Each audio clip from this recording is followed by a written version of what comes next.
warahmatullahi wabarakatuh. Perkenalkan, nama saya Atif Hanum, NIM 105040014. Di sini saya akan menjelaskan pertama mengenai tanggung jawab pengangkutan barang dan penumpang.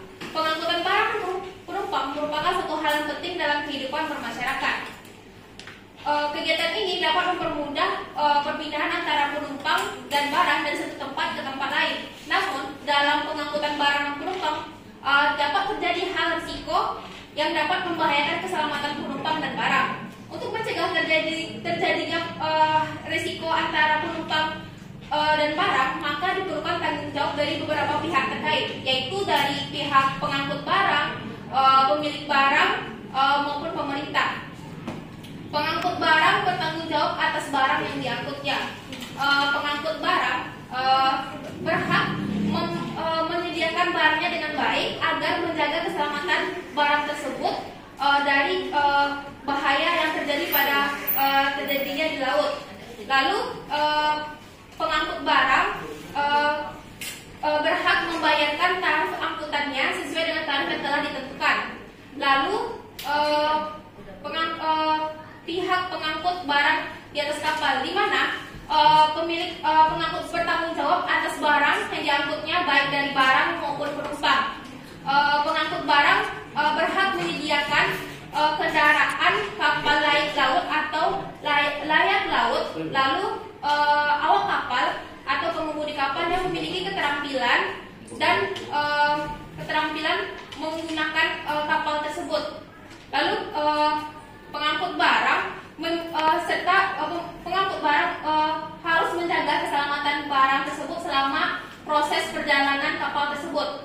Lalu pemerintah bertanggung jawab untuk menjamin kepastian dalam pengangkutan barang maupun penumpang saat transaksi terjadinya pengangkutan barang tersebut.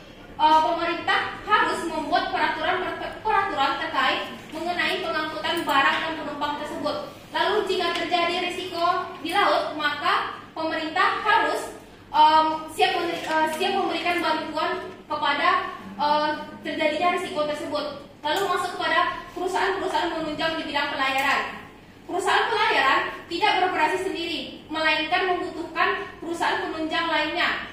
Perusahaan-perusahaan penunjang lainnya tersebut berperan penting dalam kelancaran kegiatan pelayaran. Perusahaan penunjang yang pertama seperti perusahaan penyedia galangan kapal, lalu perusahaan penyedia logistik, perusahaan asuransi, perusahaan penyedia jasa pelabuhan, perusahaan penyedia jasa navigasi.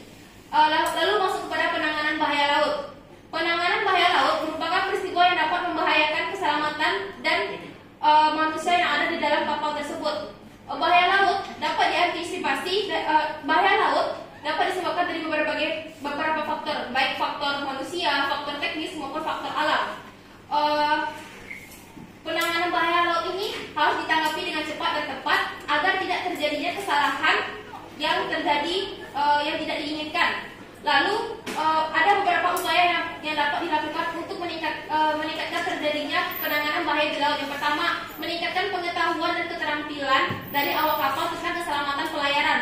Lalu menjaga kondisi kapal agar tetap layak laut dan selalu mengecek kondisi kapal bahwa kapal tersebut layak laut.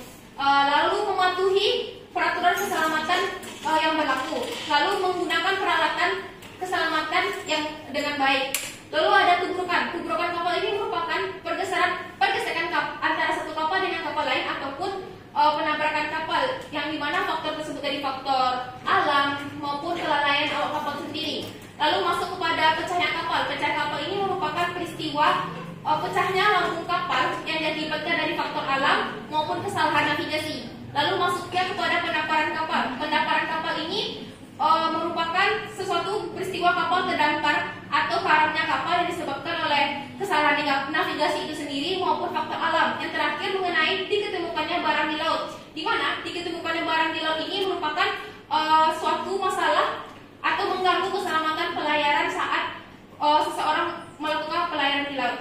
Cukup sekian. Assalamualaikum warahmatullahi wabarakatuh.